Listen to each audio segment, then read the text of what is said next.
परिवहन मंत्री प्रताप सरनाईक यांनी उपमुख्यमंत्री अजित पवार यांना श्रद्धांजली वाहणारं एक भावनिक खुलं पत्र लिहिलं आहे, ज्यामध्ये 3 दशकाहून अधिक काळ चाललेल्या आणि राजकारणाच्या सीमा ओलांडलेल्या नात्याची आठवण आली आहे. या नात्याचं वर्णन करताना सरनाईक यांनी लिहिलं आहे की पवार हे त्यांच्या आयुष्यातील केवळ एक प्रमुख राजकीय व्यक्तिमत्व नव्हते, ते एक मार्गदर्शक आणि सतत शक्तीचे स्रोत होते. त्यांच्या पत्रात सरनाईक यांनी एक तरुण विद्यार्थी संघटनेचे कार्यकर्ते आणि नंतर ठाणे महानगरपालिकेत नगरसेवक म्हणून त्यांच्या सुरुवातीच्या दिवसांची आठवण केली. त्यांनी लिहिलं की दादा, तुमचं जाणं हे केवळ एका महान नेत्याचं नुकसान नाही, तर एका मार्गदर्शकाचं आणि माझ्या आयुष्यातील प्रेमळ व्यक्तीचं नुकसान आहे. तुम्ही आता आमच्यात नाही आहात हे माझं हृदय अजूनही स्वीकारण्यास नकार देते. बारामतीला त्यांच्या भेटी कधीही केवळ राजकीय हेतूसाठी नव्हत्या यावर त्यांनी भर दिलाय. त्यांनी अजित पवार यांना सार्वजनिक सेवेचे बारकावे, शिस्त राखणे आणि सर्वात महत्त्वाचं म्हणजे मानवी नातं कसं जोपासायचं याचं श्रेय दिलं. पत्रात लिहिलं होतं की तुम्ही आम्हाला फक्त नातं कसं टिकवायचं हे शिकवलं नाही, तुम्ही ते दाखवून दिलं. तुमचं प्रेम खरं होतं. तुम्ही हसून म्हणायचो आपण प्रतापला मदत केली पाहिजे आणि जेव्हा जेव्हा मी मागे वळून पाहायचो तेव्हा तुमचा भक्कम पाठिंबा नेहमीच माझ्या मागे होता. मंत्र्यांनी जुलै 2008 मधील एका प्रसिद्ध घटनेचा उल्लेखही केलाय. सिद्धिविनायक मंदिरात हिऱ्यांनी जडवलेला मोबाईल फोन. सरनाईक यांनी स्पष्ट केले की हा इशारा कधीही त्या घटनेबद्दल नव्हता, तर तो पवारांबद्दलच्या त्यांच्या खोल आदराचा आणि प्रेमाचं प्रतीक होता. ते म्हणाले, आजही लोक मला त्या घटनेमुळे ओळखतात आणि तुमचं नाव कायमचं त्याच्याशी जोडलं गेले. पत्रातील सर्वात हृदयस्पर्शी भाग त्यांच्या शेवटच्या भेटीबद्दल होता. सरनाईक यांनी स्पष्ट केले की ते फक्त 1 दिवस आधी कॅबिनेट बैठकीनंतर भेटले होते. मंगळवारी कॅबिनेट बैठक संपल्यानंतर मी तुम्हाला 9 फेब्रुवारी रोजी आमंत्रित केलं होतं आणि आता तुम्ही गेला आहात, ते अजूनही खरं वाटत नाही. सरनाईक म्हणाले, संपूर्ण राजकीय जगानं अनुभवलेला धक्का व्यक्त करत श्रद्धांजली वाहताना सरनाईक यांनी पवारांनी त्यांच्यावर दाखवलेला विश्वास आणि प्रेम नेहमीच जपण्याचं वचन दिले. तुमच्या आठवणी, तुमच्या शिकवणी आणि तुम्ही आपल्याला दिलेला विश्वास प्रत्येक पावलावर माझ्यासोबत राहील. तुमची अनुपस्थिती शब्दात व्यक्त करता येणार नाही. दादा, तुम्हाला आपली भावपूर्ण श्रद्धांजली, अशा शब्दात त्यांनी या पत्रात आपल्या भावना नमूद केल्यात.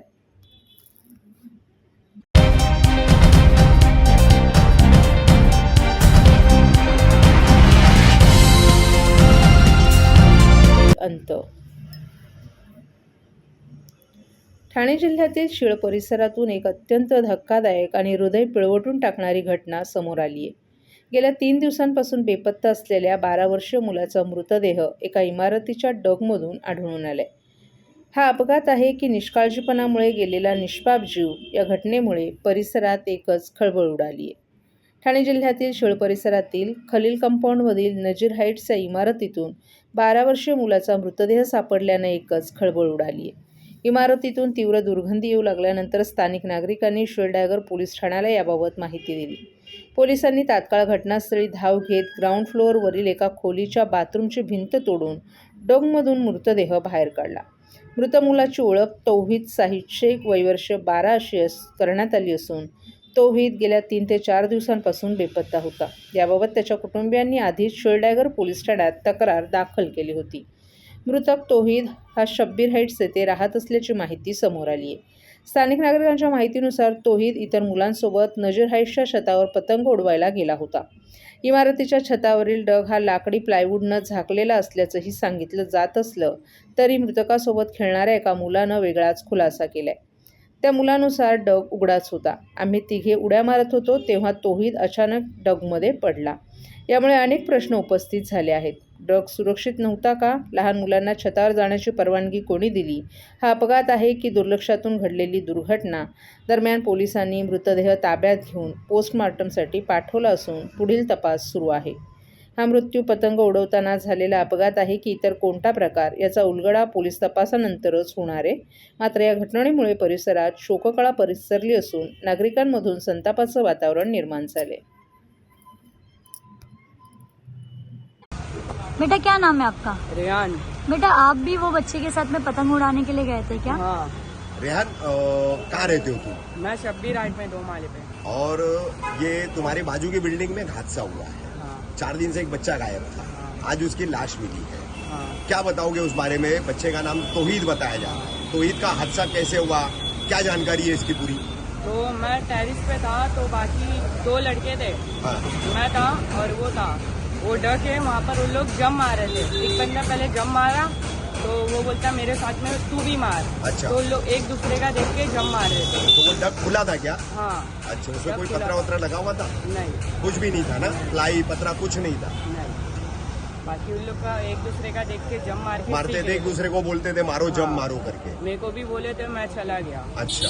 बेटा पर सब लोग कह रहे हैं कि वो पतंग उड़ाने गया था। पतंग हाँ, उड़ाने पतंग भी उड़ा रहा था। बाकी उसका भाई वहाँ खड़ा था, वो जम मार रहा था। उसका भाई चिल्ला रहा था उसको मत अच्छा, कर। ये जिस दिन गायब हुआ है उसी दिन की बात है या उसके पहले की बात है? उससे मतलब 1-2 घंटे के पहले। 2-1 घंटा पहले। हाँ। अच्छा।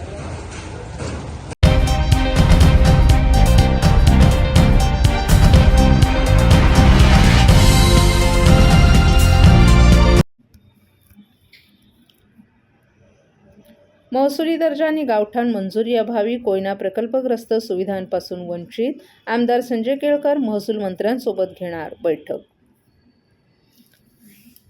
6.5 दशकांपूर्वी सातारा जिल्ह्यातील कोयना धरण प्रकल्पात बाधित झालेल्या सुमारे 80हून अधिक कुटुंबियांचं पुनर्वसन भिवंडी तालुक्यातील करंजवडे गावात करण्यात आलं. मात्र गावठाण मंजुरी आणि महसुली दर्जा अभावी ही कुटुंब सेवा सुविधांपासून वंचित आहेत. याबाबत न्याय मिळावा यासाठी ग्रामस्थांनी आमदार संजय केळकर यांची जनसेवकाचा जनसंवाद या कार्यक्रमात भेट घेऊन साकडं घातलं. याबाबत महसूल मंत्र्यांच्या दालनात संयुक्त बैठक घेणार असल्याचंही केळकर यांनी सांगितलं. सुमारे 65 वर्षांपूर्वी कोयना धरण प्रकल्पग्रस्त 80हून अधिक कुटुंबियांचं पुनर्वसन भिवंडी तालुक्यातील करंजवडे गावात करण्यात आलं. मात्र या कुटुंबियांच्या 3 पिढ्या सोयीसुविधांपासून वंचित असल्याची व्यथा या ग्रामस्थांनी आमदार केळकर यांच्याकडे मांडली. किमान 7 एकर जागा असलेल्या गावाला महसुली दर्जा दिला जातो, परंतु करंजवडे गाव 4 एकरवर असून आणखी 3 एकर जमीन गावाला मिळावी अशी मागणी ग्रामस्थांनी निवेदनातून केली आहे. महसुली गावाचा दर्जा आणि गावठाण दर्जा मिळाला नसल्यानं शासनाच्या विकास योजना तसंच सोयीसुविधांचा लाभ मिळत नाही. त्यामुळे गेल्या 65 वर्षात 3 पिढ्यांचं जीवनमान ढासळलंय.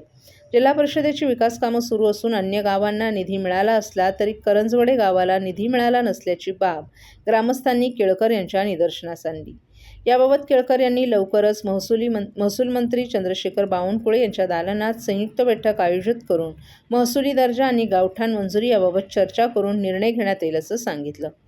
गावाला महसूल दर्जा आणि गावठाण मंजुरीबाबत केळकर यांचा मंत्रालय स्तरावर पाठपुरावा सुरू असून त्याला यश मिळेल असा विश्वास ग्रामस्थांच्या प्रतिनिधींनी व्यक्त केलाय.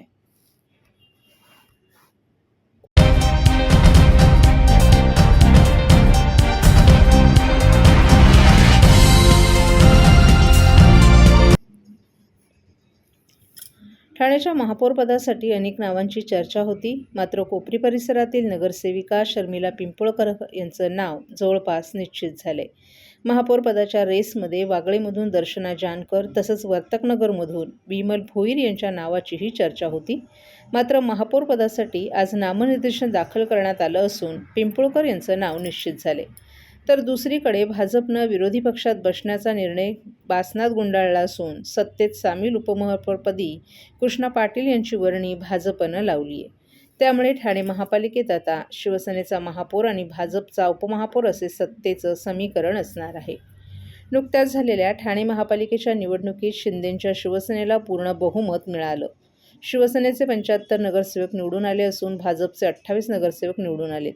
त्यामुळे महापौरपदी शिवसेनेचाच महापौर बसणार हे निश्चित झालं. महापौरपदासाठी अनुसूचित जातीचं आरक्षण पडल्यानं महापौरपदासाठी दर्शना जानकर, विमल भोईर, पद्मा भगत आणि शर्मिला पिंपळकर यांच्या नावाची चर्चा होती. मात्र आज महापौरपदासाठी नामनिर्देशन दाखल करण्यात आलं आहे. यामध्ये महापौरपदासाठी शर्मिला पिंपळकर तर उपमहापौरपदासाठी भाजपच्या कृष्णा पाटील यांनी आपलं नामनिर्देशन दाखल केलं आहे. यामध्ये शर्मिला पिंपळकर यांचं नाव निश्चित करण्यात आलं तर उपमहापौरपदासाठी कृष्णा पाटील यांची वर्णी लागली.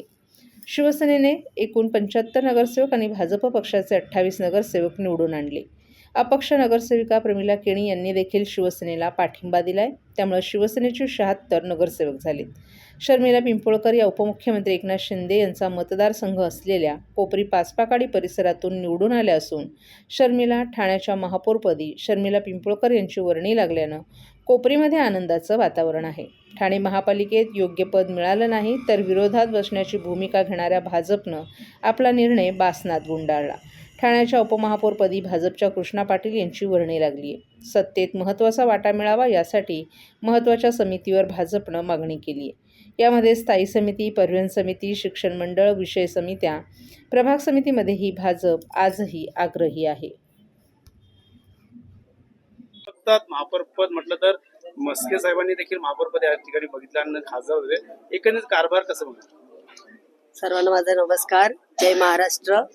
सर्वप्रथम महाराष्ट्र राज्याचे उपमुख्यमंत्री अजितदादा पवार यांचं जे प्लेन अपघातात निधन झाले त्यांना मी श्रद्धांजली वाहते. आणि 2017 नंतर 2026 मध्ये पुन्हा एकदा महाराष्ट्र राज्याचे उपमुख्यमंत्री एकनाथजी शिंदे साहेब आणि आपले खासदार नरेशजी मस्के साहेब, जिल्हा प्रमुख मीनाक्षीताई शिंदे यांच्या मार्गदर्शनाखाली आज ही उमेदवारी भेटलेली आहे.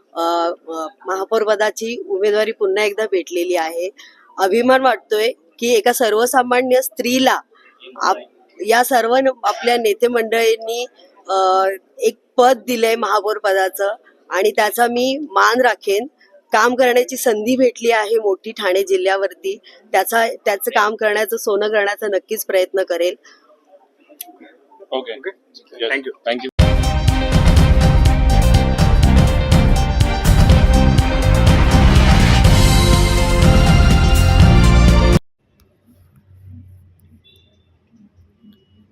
बाळकुम साकेत मार्गावर उभारण्यात आलेल्या त्रिमंदिराचा प्राणप्रतिष्ठापन सोहळा आयोजित करण्यात आला आहे. या सोहळ्याच्या निमित्तानं पुढील 3 दिवस म्हणजेच 30 जानेवारी ते 1 फेब्रुवारी या कालावधीत बाळकुम नाका ते कळवा क्रीक नाका या मार्गावर अवजड वाहतुकीला प्रवेश बंद करण्यात आला आहे. ही वाहतूक शहरातील पर्यायी मार्गावरून वळवण्यात येणार असून यामुळे पर्यायी मार्गांवर वाहनांचा भार वाढून कोंडी होण्याची शक्यता आहे. बाळकुम येथील पालिकेच्या ग्लोबल इमारत परिसरात दादा भगवान परिवार, महावीर जैन ट्रस्ट आणि ठाणे महापालिकेच्या संयुक्त विद्यमाने धर्मवीर आनंद दिघे कर्करोग रुग्णालय आणि त्रिमंदिराची उभारणी करण्याचं काम 2.5 वर्षांपूर्वी हाती घेण्यात आलं. यातील त्रिमंदिराचं काम पूर्ण झालं असून त्याचा प्राणप्रतिष्ठापना सोहळा 30 जानेवारी ते 1 फेब्रुवारी या कालावधीत आयोजित करण्यात आला आहे. या मार्गावरून अवजड वाहनांची वाहतूक सुरू असते. त्यामुळे मंदिर प्राणप्रतिष्ठापना सोहळ्यादरम्यान वाहतूक कोंडी होण्याची शक्यता आहे. ही बाब लक्षात घेऊन ठाणे वाहतूक शाखेचे पोलीस उपायुक्त पंकज शिरसाट यांनी वाहतूक बदल लागू केले. पुढील 3 दिवस म्हणजेच 30 जानेवारी रोजी सकाळी 7 वाजल्यापासून 1 फेब्रुवारी रोजी रात्री 8 वाजेपर्यंत बाळकुम नाका ते क्रीक नाका या मार्गावर अवजड वाहतुकीला प्रवेश बंद असणार आहे. ही वाहतूक शहरातील पर्यायी मार्गावरून वळवण्यात आली आहे. पोलीस वाहनं, अग्निशमन दल, रुग्णवाहिका, ग्रीन कॉरिडॉर, प्राणवायू तसंच गॅस वाहनं, अत्यावश्यक सेवेतील वाहनांना या निर्बंधातून वगळण्यात आलं आहे.